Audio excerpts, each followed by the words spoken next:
Base na record del Consejo Local, especialmente del mga acontecimiento del mga concejales na pasada del resolución y ordinanza desde el año 2013 hasta año 2016, el concejal Rogelio Velasco del Distrito 1, el de con todo mucho resolución y ordinanza, el ya puede pasar y aprobar.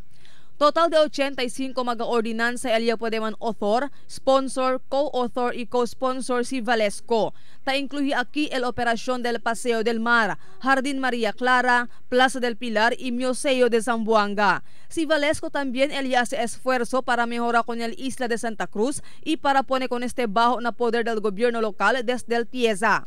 Ya queda también bien activo si Velasco na promoción del turismo del ciudad, igual el Merloquet Falls y diferentes mga cueva na mga lejanos barrio.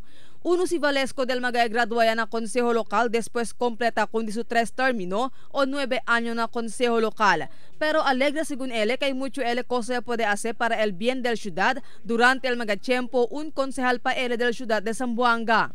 Una conoce con Velasco como un media man aquí na TV11 antes ya entra y queda successful na mundo de política.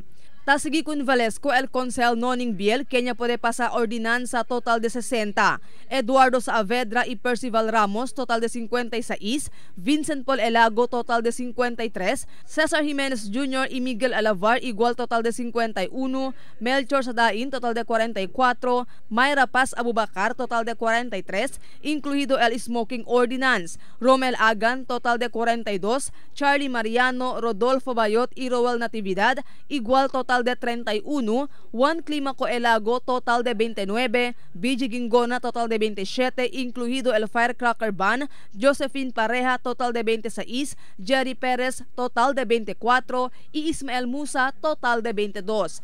Asegun con Velasco de piho tapasa ordinanza el Consejo Local, sino falta lang el implementación de este mga ordinanza.